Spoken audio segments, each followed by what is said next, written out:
"Sir, step back or we're calling the cops." That's what the guy shouted. Standing right on my roof, using a crowbar to pry my investment off the shingles. And I woke up to the sound of metal screaming, bolts snapping, glass shattering onto my driveway at 7 a.m. on a Tuesday. I bolted outside in my boxers, running barefoot across the gravel that instantly tore into my heels. And there they were, 3 workers in bright orange vests, systematically dismantling $40,000 worth of equipment I had saved 2 years to buy. "Who the hell sent you?" I yelled, my voice raw, and one worker just pointed down at the lawn where Serafina Vance stood, the HOA president. She was in immaculate yoga gear, perfect blonde ponytail, holding a clipboard like it was a weapon, and she just smiled. "Violation notice, Mr. Jensen," she chirped. "I don't care about your county permits. The Stone Creek Association overrides the county." Then my inverter sparked. A curl of smoke went up, and I smelled the acrid scent of $40,000 literally burning. "Here's the thing Serafina didn't know. I'm Jake Jensen, 52, a former Air Force electrical engineer, and I spent 12 years rewiring substations in places where one blown circuit meant the entire base went dark. What would you do?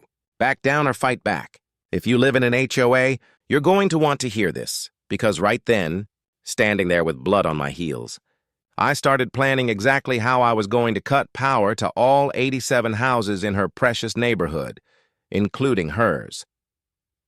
I bought the house in Stone Creek Bluffs 18 months ago, a suburb outside of Phoenix where every house looked stamped out of the same beige cookie cutter, except mine. It was the oldest, smallest ranch on the block, the only one I could afford post-divorce, but it had one thing going for it. A perfect south-facing roof that got 11 hours of Arizona sun, ideal for the Tesla Powerwall and solar array that was going to eliminate my $300 electric bill and funnel the savings straight into my daughter Cora's college fund. I got every permit, passed every inspection, and the system went live in April. By June, the meter was running backward. I was beating the system, and that felt like true freedom. But my old neighbor never mentioned the architectural review forms. And that was my first mistake. Now Serafina Vance, she's a real estate agent, obsessed with community aesthetic, which really meant anything that didn't look like her perfect, pristine vision of suburban wealth. My house was too small. My old Ford F-150 had a union sticker, and I skipped her annual July 4th mixer. That made me a problem. What I later found out was that her husband, Councilman Devin Vance, sat on the City Energy Committee and took about 10 grand a year in consulting fees from Arizona Western Power, the local utility monopoly. Solar panels cut grid dependence. Less dependence means less profit, and suddenly, my rogue little solar array wasn't just an aesthetic problem, it was a financial threat to the Vance family. Standing there, barefoot on the gravel, she shoved the notice into my hand. $500 a day in fines until the panels are completely removed. She walked off toward her spotless white Mercedes with the vanity plate that read, "Sold it." I wanted to laugh or scream, but I did neither. Working on combat power grids teaches you patience. It teaches you to think 3 moves ahead, and it teaches you that the person who controls the electricity controls everything. Cora came home from school that afternoon and saw the shattered glass, the dangling wires, the scorch marks on the roof. She had written her college application essay about this project, her dad making a difference, and she just cried on the driveway. Serafina's jasmine perfume still lingered in the air, mixing with the smell of burnt plastic and defeat. I hugged my daughter and made a promise. Serafina Vance had just declared war on the wrong guy. "Lady, I once negotiated a contract with a warlord holding an RPG over a wiring dispute. Your clipboard doesn't scare me." 2 days later, the anonymous complaint started. A letter from the county zoning claiming my installation was unpermitted and unsafe. The return address? Serafina's real estate office. She wasn't even trying to hide it. Then came the legal threat from Marcus Thorne, Esquire, a lawyer who conveniently shared a street address with Councilman Vance, discount intimidation for family rates, no doubt. I immediately posted the lawyer's letter and Serafina's counterpost on the neighborhood Facebook group. Reminder, One rogue homeowner is threatening your property values. The board will protect this neighborhood. But then my phone started buzzing with private messages. Eliza, who got fined for an unauthorized Teal Little Free Library, messaged me. Ben, who beat Serafina on a state law about EV charger infrastructure, reached out. Frank had ring footage showing Serafina directing the workers onto my roof. For the first time in days, I actually smiled. Serafina had been running this scam for years, picking off residents one by one, fining them into silence. But she had just pissed off someone who knew how to organize. I pulled the HOA's architectural guidelines, 47 pages of beige boredom, and on page 30, I found it. The Golden Ticket. Section 14.3, subsection C. Energy efficiency improvements, including solar installations, are exempt from prior approval. This clause was added in 2018, 2 years before she took office. She had been citing a rule that explicitly did not apply to me. I immediately hired Marion Chase, a paralegal who worked out of a strip mall office that smelled like burnt coffee and righteous anger. Marion loved the case. "Easiest one this month, Jake. She's got nothing," she said, and then we went loud. We printed 87 letters, one for every household, including the exact text of Section 14.3c, a timeline of Serafina's harassment, and one question in bold. Did you know your HOA president ignores the rules she claims to enforce? The next night, Troy Vance, the councilman, knocked on my fence gate, smelling aggressively of cedarwood cologne. "Off the record, you need to drop this," he whispered, glancing around for cameras. "Code enforcement can get very interested in older homes. Permit delays happen. Inspections get thorough." I had already hit record on my phone thanks to an old staff sergeant in Balad who taught me about single-party consent recording states. "Say that part about code enforcement again, Troy?" I asked. His face cycled through pale, then red, then purple, and he walked out without another word. I looked at Cora that night, backing up the audio file to 3 separate drives. "Dad, are we going to be okay?" she asked. "We're staying and we're winning," I said. "Bullies win because people run." "We're not running," Serafina called an emergency board meeting. The agenda: vote to authorize legal action against 428 Ridgewood Lane. My address. The meeting was a sham. 32 people were there, mostly her yoga cult. The motion passed 2-0, authorizing $15,000 in legal fees out of HOA reserves. 15 grand weaponized for a personal grudge. But while Serafina was playing petty tyrant, fining me $625 for mailbox rust and lawn too tall, I was hunting bigger game in the public records. 2 hours on the city website, and I found gold, Troy Vance's annual financial disclosure. Black and white, right there on page 3. Arizona Western Power. LLC Consulting Services, $10,000 annually. The councilman on the Energy Committee was taking money from the utility company while his wife waged war on solar panels. The conflict of interest was so blatant it glowed. I drafted an article titled, "How One HOA President's Husband Profits from Blocking Clean Energy," but I didn't publish it. "Not yet. You don't fire your biggest gun first," Marion called with better news. The HOA's master insurance policy required minimum reserves of $50,000. Bryn had just dropped $15K on lawyers, leaving them only $46,000, $4,000 below the legal minimum. Marion reminded me about fiduciary duty. Board members who let reserves fall below minimum can be sued personally by homeowners. Their houses, their personal assets are on the line. Serafina was digging her own grave. Then Ben showed up with a 12-pack and a laptop. We went through 3 years of HOA minutes and confirmed the full scope of the theft. Serafina had paid her own company, Vance and Associates, $500 a month, $18,000 total, and paid her brother-in-law's landscaping company $3,200, plus another $1,800 for her personal Zillow real estate tool. Total stolen, $28,000. "We've got her," Ben whispered. "Not yet," I replied. "One mistake and she claims witch hunt. This has to be perfect." That night, I got a text from an unknown number. "Back off, or your daughter's college apps get interesting." I forwarded it to the police immediately. She thought she was tightening the noose around my neck. But she had just tied her own. Serafina filed the lawsuit against me on Monday morning. I filed our counterclaim on Friday for $60,000 in damages, fraud, and due process violations. Her lawyer immediately filed a protective order to stop us from discussing HOA finances publicly. Marion laughed through the phone. That's panic, Jake. They know the town hall is coming and they can't stop it.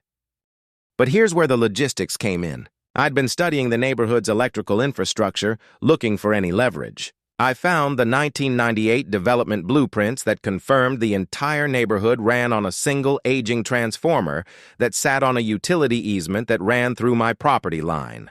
I was a stakeholder.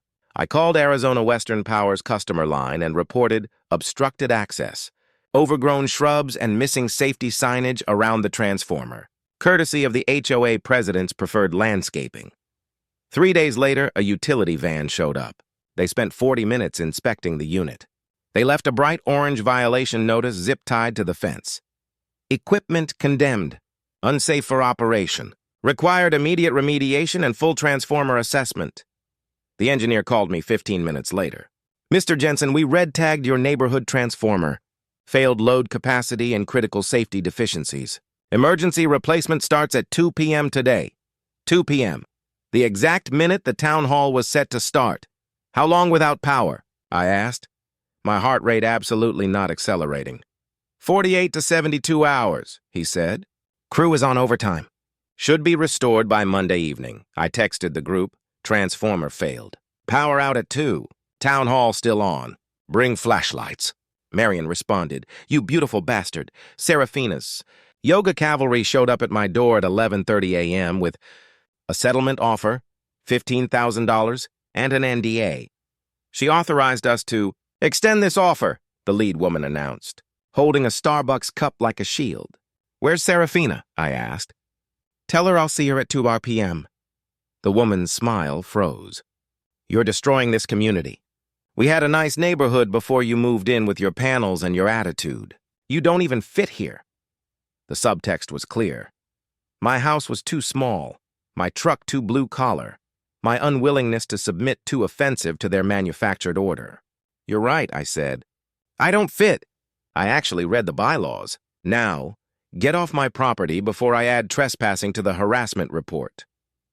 At 1:58 p.m., Serafina arrived at the pavilion, navy blazer, cream blouse, with a new, very expensive lawyer. She walked in like she owned the oxygen. They took front row seats, spines rigid, faces made of marble denial, and then, at exactly 2 p.m., the lights died. Every street light winked out. Every house went dark. The community center generator died mid-hum. The only sound was the gasp of 63 people as reality hit them, followed by the chugging of Ben's little Honda generator powering our PA system and projector. Then someone pointed. Across the dead neighborhood 3 streets away, my house glowed. Lights blazing, AC unit humming. The solar panels on the roof caught the afternoon sun like they were waving. The visual metaphor was so brutally perfect, I almost felt bad. Almost. Serafina's face cycled through confusion, realization, and then pure, hot rage. I stepped to the microphone. Thanks for coming, I said, my voice crackling slightly through the speakers. Let's talk about where your money went. The news camera's red light blinked on. 63 witnesses live streaming. There was no turning back now. I started with the solar panels, the law she cited, and the exemption she conveniently ignored. I showed the photos of the destruction she ordered. Then I hit the financial documents. For 3 years, Mrs. Vance paid her own company $500 monthly for management consulting. That's $18,000, no bids, no disclosure. She voted to pay herself. That's theft. I then showed the $3,200 to her brother-in-law's company and the $1,800 personal Zillow expense. Total stolen 87 homeowners. $28,000. The roar that followed made the generator sound like a whisper. People were standing, shouting, pointing. We played the 10-second clip of Luther, the retired dentist and board puppet, crying on the deposition video. I didn't know she owned the company. I swear I didn't know. The room went silent. Colorado law is clear, I continued. HOA board members are fiduciaries. When they steal, they're personally liable for the money, Not the HOA, them. Their houses, their savings, their retirement. Serafina exploded to her feet, her chair clattering backward. You smug son of a... You think you can destroy me? You're nobody! You're a broke, divorced electrician in the ugliest house in this neighborhood with a truck that belongs in a scrapyard. She was gesturing wildly, completely unhinged. I've protected property values for 3 years while you drag this place down with your panels and your attitude. You don't belong here. You never did. I let her words hang in the air, let the camera capture the raw, pure elitism she had just revealed. Then I leaned back into the mic. Mrs. Vance, just to clarify, your defense is that I don't fit because I'm broke, divorced, and drive an old truck? I paused. Because I think what you actually meant is that you've been running this HOA like a dictatorship for so long, you forgot you're an elected servant, not a queen. The pavilion detonated. Applause started in the back, building into thunder. The tech accountant, Frank, was waving his spreadsheets like a flag. I'm filing with the Attorney General Monday, he shouted. Who's with me? 47 hands shot up. Serafina's lawyer whispered frantically in her ear. She shook her head violently, then her shoulders sagged and her face crumbled. I resign. Her voice was barely audible. I resign as HOA president, effective immediately. She looked at me with hatred so pure it was almost impressive. Happy? You've destroyed everything I built. Mrs. Vance? I smiled. I didn't destroy anything. I just turned on the lights. She pushed past the reporter, nearly knocking over the cameraman, and stormed out with her expensive lawyer into the dark. Powerless neighborhood. The power came back on Monday evening at 6:43 p.m. My solar system had kept me running for 72 hours, during which I charged neighbors' phones and kept an elderly woman's insulin refrigerated. It turns out being prepared wasn't selfish. It was community infrastructure. Serafina hired a bankruptcy attorney by Wednesday. Her assets were frozen, pending the class action suit Marion filed on behalf of 41 homeowners. Troy Vance resigned from the city council 2 weeks later, his utility kickback scheme about to become very public. 6 months after the town hall, I got a check for $47,000 from the HOA's insurance settlement. I used the money to start the Stone Creek Solar Co-op, partnering with installers to offer a 40% group buying discount to anyone in the neighborhood. Within 6 months, 23 households had solar panels. The neighborhood looked different now, dotted with clean energy, everyone producing their own power. I thought about that staff sergeant in Ballad again. Wars are won by logistics. Systems are defeated by understanding them better than the people exploiting them. And sometimes justice isn't a courtroom, it's a community finally realizing they had power all along. They just needed someone to flip the switch. So here's my challenge to you. Check your HOA's finances tonight. Read your bylaws tomorrow, because somewhere in those boring documents is the key to taking your power back. And if someone's stealing from you while telling you to sit down and shut up, don't sit down. Turn on the lights and make them answer in front of everyone. Drop your own HOA horror story in the comments. If it's wild enough, if it's got that perfect mix of petty tyranny and potential justice, I'll investigate it. Thanks for watching Karma in Action. Now go turn on some lights.